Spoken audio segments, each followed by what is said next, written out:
Oke. Assalamualaikum warahmatullahi wabarakatuh. Waalaikumsalam warahmatullahi wabarakatuh. Alhamdulillah hari ini kita bisa bertemu lagi ya, berjumpa lagi walaupun via daring untuk mengikuti pembelajaran sejarah Indonesia. Nah, sebelum kita mulai pembelajaran hari ini, Ibu minta KM-nya siapa KM-nya kelas ini? KM-nya siapa di kelas ini? Pak Ahmad Rosadi ya? Oh iya, Pak Ahmad Rosadi KM-nya coba tolong siapkan dulu. Siapkan untuk berdoa. Bu, siap. Tapi saya ini jaringannya lagi jelek, jadi nggak tampil video ya, Bu. Oh iya, nggak apa-apa, Pak. Baik, teman-teman, supaya belajar kita lancar, mari kita berdoa menurut agama dan kepercayaan masing-masing. Berdoa dimulai dalam hati ya. Berdoa selesai. Terima kasih, Bu. Oke, makasih Ahmad. Nah, sekarang sebelum kita masuk ke materi, Ibu mau absen dulu ya, biar Ibu tahu siapa yang hari ini hadir dan tidak hadir. Nah, yang hadir tolong videonya dinyalakan, kecuali kalau bisa ngasih alasan yang sesuai ya, kayak tadi Ahmad Rosadi karena nggak ada sinyal, jadi nggak apa-apa videonya tidak dinyalakan. Oke, sekarang Ibu absen dulu. Abdurrahman ada? Abdurrahman? Belum ada. Kemana dia? Nggak ada info, Bu. Nggak ada info. Coba Adit tolong di WA atau miss call ya. Siapa tahu dianya lupa, ketiduran atau gimana ya, Adit ya? Ya, Bu. Oke, Agus Didin ada? Hadir, Bu. Agus Didin, kenapa mukanya lemes gitu? Yang semangat siang-siang. Oh, gelap, Bu, ininya. Oh, gelap. Kirain lemes. Kameranya. Oke, Ahmad Rosadi ada? Ahmad? Hadir, Bu. Oke, hadir. Asmar? Asmar Belum kemana? juga, Bu. Belum ada juga. Coba Adit sebagai wakil coba hubungi Asmar juga ya. Iya, Bu. Denny ada, Denny? Ada, Bu, hadir. Alhamdulillah. Kemarin nggak masuk ya, sekarang masuk. Iya. Dewi, ada Dewi? Hadir, Bu. Hadir, bagus. Eliana? Hadir, Bu. Oke. Eif? Hadir, Bu. Oke, alhamdulillah. Febrina? Hadir, Bu. Hadir, Febrina juga. Jaida? Present, Bu. Hadir, oke. Berarti cuma 2 orang yang belum hadir ya, Asmar sama Abdurrahman. Tolong Adit udah dihubungi teman-temannya? Udah, Bu. Nggak dijawab. Apa? Nggak dijawab. Ya udah kayaknya lagi ketiduran ya, tidur siang jam Ya, segini. Bu. Oke, nggak apa-apa. Itu, Bu. Sekarang apa? Ketiduran. Iya, ketiduran pada tidur siang. Kayaknya begadang semalam ya. Oke, sekarang kita lanjut ke materi hari ini. Nah, jadi kalian masih ingat nggak kalau minggu kemarin kan Ibu udah ngejelasin tentang teori masuknya Islam ke Indonesia. Jadi kemarin Ibu udah maparin tuh ada apa saja teori-teori masuknya Islam ke Indonesia. Coba Eliana sebutkan kembali teori asal-usul masuknya Islam ke Indonesia. Dari mana aja? Usul masuknya Islam yaitu teori Gujarat, Ya, terus? teori Mekah, Terus? kemudian teori Persia, Ya, terus? nah, teori dari Cina. Ada 4, Bu, teorinya. 4, betul. Coba Jaidan, apa yang dimaksud dengan teori Gujarat? Jaidan. Teori Gujarat, ya Bu, teori Gujarat itu mengatakan bahwa Islam datang ke Indonesia dibawa oleh pedagang Gujarat, Bu. Seperti itu, Bu. Oke. Buktinya apa? Minggu kemarin kan Ibu udah ngasih tahu ada buktinya. Kalau enggak salah, Bu, makam kalau enggak salah, Bu, iyalah. Ya, makam yang bercorak Gujarat ya, yang ditemukan. Gujarat, ya, Bu. Oke. Nah, kalau Febrina, tadi kan Gujarat udah, kalau Mekah apa Mekah? Febrina? Teori Mekah, Bu. Ya, apa teori Mekah? Ya, teori ini mengatakan bahwa Islam itu berasal dari Mekah, Bu. Oke, buktinya apa? Kita harus berbicara dengan bukti ya kalau tentang sejarah itu. Buktinya, aduh Bu, saya lupa Bu, buktinya. Lupa Denny, coba Denny bantu Febrina. Oh iya. Menurut teori Mekah, Islam masuk ke Nusantara ini dibawa oleh para dai yang berasal dari Mekah atau pedagang Bu ya. Itu pada abad ke-7. Nah, ini dikemukakan oleh ahli yang bernama Buya Hamka ya. Iya, Ya, Hamka. oke, itu Ya. pendukung ahlinya. Kalau buktinya? Buktinya sudah ada pemukiman orang-orang muslim di kerajaan Sriwijaya pada waktu itu, Bu. Oke, di wilayah pesisir Sumatera Utara ya ada yang namanya Kampung Ya. Bagus. Nah, itu diperkirakan adalah pedagang-pedagang dari Arab yang bermukim di wilayah Nusantara. Nah, selanjutnya Elis Istiqomah. Tadi Gujarat, Mekah. Berarti yang belum apa, Elis? Teori Gujarat udah ya, teori India udah belum, Bu? India udah, Gujarat. Ayo yang belum apa? Coba ingat-ingat kembali. Tadi udah disebutin Eliana loh, ada 4 loh. Persia. Persia, ya. Ya, apa Persia? Abad 11, Bu. Buktinya itu ada kesamaan tradisi upacara tabot, Bu, tabuik. Tabuik, ya betul. Terus juga acara Muharraman di Indonesia sama seperti di Persia. Nah, terakhir Adit, ayo terakhir. Ada teori apa yang belum disebutin? Ayo Adit. Waduh, apa Bu ya? Saya lupa Bu. Aduh, Adit jangan tidur ya minggu kemarin ya. Iya Bu, aduh. Adit kan bolos Bu kemarin, Bu. Lagi putus cinta saya Bu, lagi sedih. Febri, kenapa putus Adit tuh? Kan jadi gak konsen belajarnya Adit. Kayak udah Agus yang jawab. Galau aja Adit nih ya. Padahal cewek-ceweknya banyak yang mau. Ngapain galau? Oke Agus, lanjut. Teori yang belum disebutin. Teori Cina mungkin, Bu.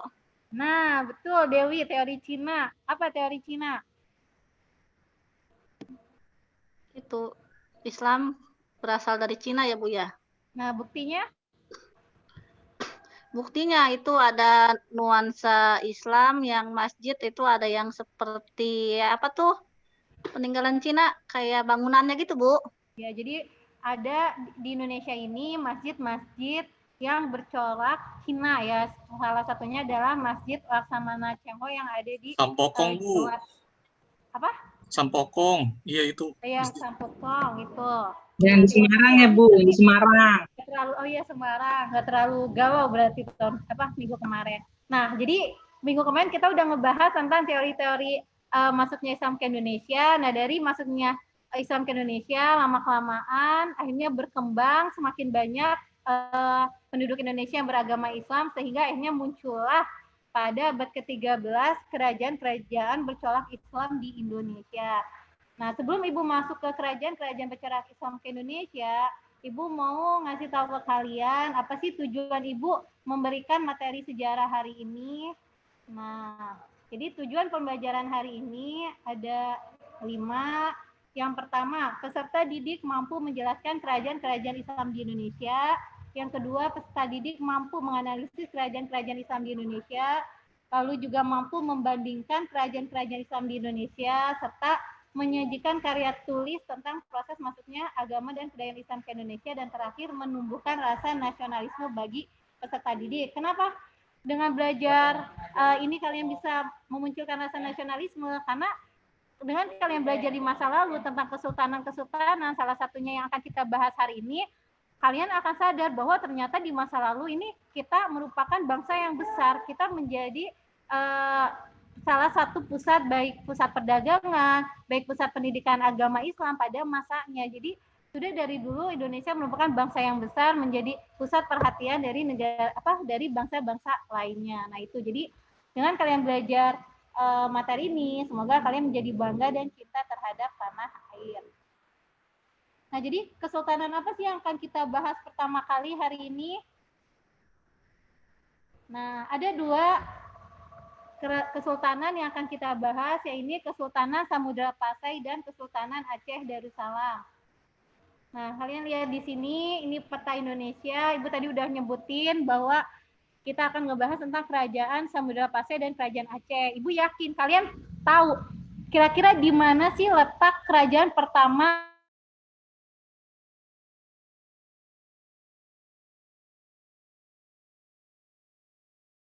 Nah, betul ya Sumatera ya. Clue-nya udah dapat dari Kesultanan Aceh Darussalam. Aceh berada di Sumatera, berarti Kesultanan pertama Indonesia sekitar di Sumatera. Nah, ini Pulau Sumatera yang tepatnya di wilayah Aceh. Kerajaan pertamanya adalah Samudra Pasai dan kemudian ada Kerajaan Aceh Darussalam. Nah, ini. Oke, kita bahas yang pertama Kesultanan Samudra Pasai. Nah, Kerajaan Samudra Pasai berdiri pada abad ke-13 di pesisir pantai timur Pulau Sumatera yang didirikan oleh Marasilu atau Sultan Malik As-Saleh. Jadi, nama Marasilu ini adalah nama pendiri Kerajaan Samudra Pasai sebelum dia menjadi mualaf atau sebelum dia beragama Islam. Dan ketika dia beragama Islam, dia merubah namanya menjadi Sultan Malik As-Saleh dan disinilah Kerajaan Samudra Pasai berdiri. Nah, jadi Samudra Pasai ini merupakan gabungan dari Kerajaan Samudra dan Kerajaan Pasai. Tuh. Nah, selanjutnya ini Kerajaan Samudra Pasai merupakan kerajaan maritim dan memiliki pelabuhan-pelabuhan yang didatangi oleh pedagang dari negara lain seperti Arab, Cina, dan India. Jadi ini gambar menggambarkan kondisi Samudra Pasai saat itu di daerah pesisir pantai di mana ada pelabuhan-pelabuhan, di sana banyak kapal-kapal yang berlayar dan menepi di wilayah Samudra Pasai, dan kapal-kapal ini tidak hanya dari lokal saja ya, bukan wilayah-wilayah Jawa saja, tapi juga dari wilayah yang jauh, diantaranya ada Arab, Cina, dan India. Nah, selanjutnya kita bisa tahu kisah atau sejarah Samudra Pasai itu dari mana. Nah, dari peninggalan-peninggalan yang sampai saat ini kita bisa lihat atau kita baca. Nah, salah satunya ini catatan-catatan yang kita dapatkan mengenai Samudra Pasai yang akhirnya kita bisa menceritakan ke kalian. Kira-kira Adit, ini apa nih? Ini ada di modul yang Ibu kasih kemarin loh. Kalau kamu baca modulnya pasti kamu tahu ini apa. Kira-kira apa ini? Ini nih menceritakan tentang Raja-Raja Samudra Pasai. Ayo Adit. Ya, silsilahnya, Bu. Apa namanya? Ini buku apa? Kitab apa ini? Kitab apa Ibu ya? Saya lupa lagi tuh, Bu. Latin bukan, Bu? Hikayat Raja Pasai, Bu. Nah, iya, Hikayat Raja-Raja Pasai. Bagus, Eliana Didin. Nah, jadi ini adalah kitab mengenai Hikayat Raja-Raja Pasai, di mana diceritakan tentang bagaimana berdirinya Kerajaan Samudra Pasai, lalu juga diceritakan siapa saja raja-raja yang pernah berkuasa di Samudra Pasai, seperti Malik As-Saleh, Malik Ajahir, dan lain sebagainya. Nah, selain dari Hikayat Raja-Raja Pasai, kita juga tahu kisah Samudra Pasai dari tokoh yang satu ini. Nah, Denny, kira-kira siapa ini, Den? Siapa tokoh ganteng satu ini nih? Siapa nih?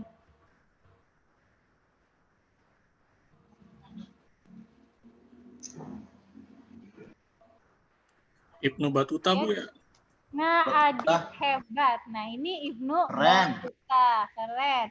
Jadi, Ibnu Battuta adalah salah satu petualang atau pelayar dari Maroko yang kemudian sempat mampir ke wilayah Samudra Pasai pada masa Malik Az-Zahir. Nah, dia menceritakan bagaimana kehidupan Samudra Pasai di kitabnya yaitu Rihlah Ibnu Battuta. Jadi, kalau misalkan kalian pengen tahu catatan perjalanan Ibnu Battuta, kalian bisa beli bukunya. Ada itu di Shopee ya, silakan.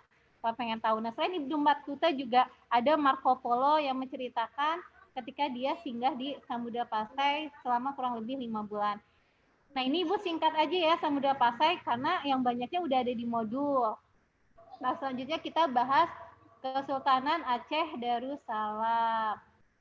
Nah, Kesultanan Aceh Darussalam didirikan oleh Sultan Ali Mugayyad Shah pada abad ke-15. Kerajaan Aceh Darussalam merupakan penggabungan dari kerajaan yang ada di sekitarnya, terletak di bagian utara Sumatera, menjadikannya sebagai salah satu pelabuhan besar pada masa itu. Nah, jadi ini setelah Samudra Pasai yang berdiri abad ke-13, kemudian 200 tahun sesudahnya muncul Aceh Darussalam. Nah, Kesultanan Aceh Darussalam ini pada masa Sultan Iskandar Muda akhirnya mengekspansi sampai ke Samudra Pasai, hingga akhirnya Samudra Pasai yang tadinya Kesultanan negeri sendiri akhirnya berada di bawah Aceh Darussalam. Nah, ini peninggalan Aceh Darussalam yang sampai saat ini ada ya, dan kita bisa lihat, kita kunjungi, kita bisa saksikan, yaitu Masjid Baitur Rahman. Nah, coba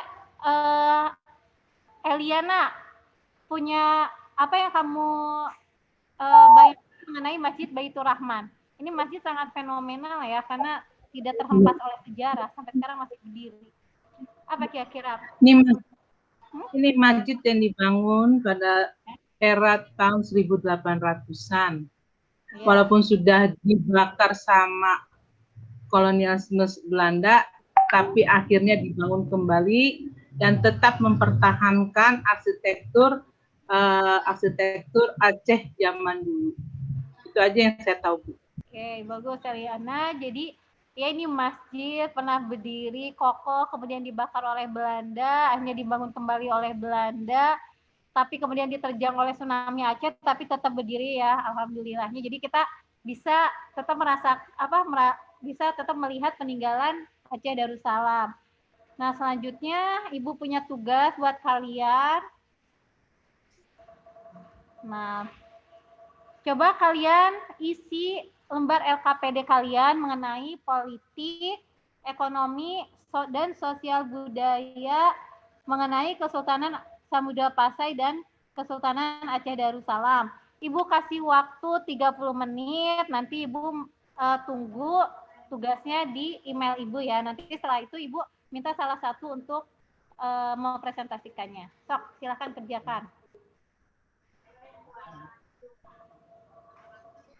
Nah, oke.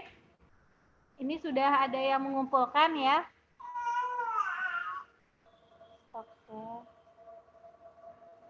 Oke, alhamdulillah semuanya sudah pada mengumpulkan. Sekarang Ibu minta salah satu untuk mempresentasikan. Silakan. Yang dari tadi belum Ibu panggil namanya siapa ya? Zaidan, Dewi. Dewi belum Ibu panggil namanya dari tadi ya. Coba Dewi bacakan tugas kamu nih sama Ibu di. Nah, silakan bacakan tugasnya. Yang mana, Bu? Ini ya, Bu ya, Kesultanan Samudra Pasai dan Kesultanan Aceh Darussalam. Oke. Jadi ini dibandingkan kehidupan kedua kesultanan tersebut dilihat dari aspek politik, sosial budaya, dan ekonomi. Kalau dari aspek politik, Samudra Pasai itu berdiri tahun 1267 Masehi. Jadi gabungan dari Kerajaan Pasai dan Perlak. Raja pertamanya adalah Malik Al-Saleh. Kemudian digantikan oleh putranya Sultan Malikul Jahir. Ini yang berhasil membawa Samudra Pasai mencapai zaman keemasannya. Kalau di Kerajaan Aceh Darussalam, di bidang politiknya, didirikan oleh Sultan Ali Mugayat Shah tahun 1496 Masehi. Jadi awal berdiri di wilayah Kerajaan Lamuri, kemudian melakukan ekspansi ke Kerajaan Samudra Pasai. Masa keemasannya pada masa Sultan Iskandar Muda. Dalam bidang sosial budaya, Samudra Pasai ini pusat perdagangan, juga berperan sebagai pusat studi agama Islam. Budayanya hampir sama dengan Malaka, termasuk penggunaan bahasa Melayu. Kalau di Aceh Darussalam, sosial budayanya jadi dibagi beberapa golongan, ada Teuku, kaum bangsawan, Tengku, ulama, terus Hulu Balang, prajurit, dan rakyat biasa. Masih menggunakan hukum Islam, dipengaruhi hukum Islam. Sedangkan di bidang ekonomi, kalau kehidupan ekonomi di Samudra Pasai, ini berkaitan dengan pelayaran dan perdagangan. Jadi Samudra Pasai itu menyiapkan pendidikan yang digunakan bank dagangan. Yang di Aceh Darussalam bidang ekonominya sama seperti Samudra Pasai, jadi kegiatan ekonominya berpusat pada pelayaran dan perdagangan. Itu saja, Bu. Oke, makasih buat Dewi. Nah, jadi sudah selesai ya materi hari ini tentang Samudra Pasai Aceh Darussalam. Kalau Ibu lihat dari tugas-tugas yang kalian kumpulkan, sepertinya kalian mengerti. Nah, sekarang sebelum Ibu tutup, Ibu minta buat kesimpulan Ahmad Rosadi, tolong disimpulkan Ahmad Rosadi. Pembelajaran kita hari ini, Ahmad Rosadi. Ahmad Rosadi Baik, sepertinya Ibu. menghilang. Ada? Ya, ada Bu. Putus-putus nggak suaranya, Bu? Iya, putus-putus. Tapi nggak Baik. apa-apa, yang penting jangan putus cinta. Oke, lanjut. Baik, jadi kesimpulannya kesimpulannya ada dua ya. Yang pertama terkait dengan beberapa teori yang menyatakan tentang asal mula Islam di Indonesia. Tadi sudah kita pelajari, ada teori Cina, teori Gujarat, teori Persia, lalu kemudian juga ada teori Mekah. Selanjutnya kita juga membicarakan tadi beberapa kerajaan, ya, contoh kerajaan-kerajaan Islam yang ada di Indonesia, baik kemudian tinggalannya, lalu kemudian hasil kebudayaannya. Tadi setidaknya ada dua hal yang kita bahas. Yang pertama tadi kerajaan Samudra Pasai ya, dan yang kedua adalah kerajaan Aceh. Saya kira seperti itu Bu, kesimpulan materi yang sudah kita pelajari hari ini. Oke, makasih Ahmad Rosadi untuk kesimpulannya. Semoga dengan pelajaran hari ini kalian semakin mencintai Indonesia karena sejarahnya yang luar biasa ya Indonesia ini. Dan sebelum Ibu akhiri, ayo mari kita ucapkan hamdalah, alhamdulillah. Ibu tutup. Assalamualaikum warahmatullahi wabarakatuh. Waalaikumsalam warahmatullahi wabarakatuh. Makasih, Bu. Terima kasih.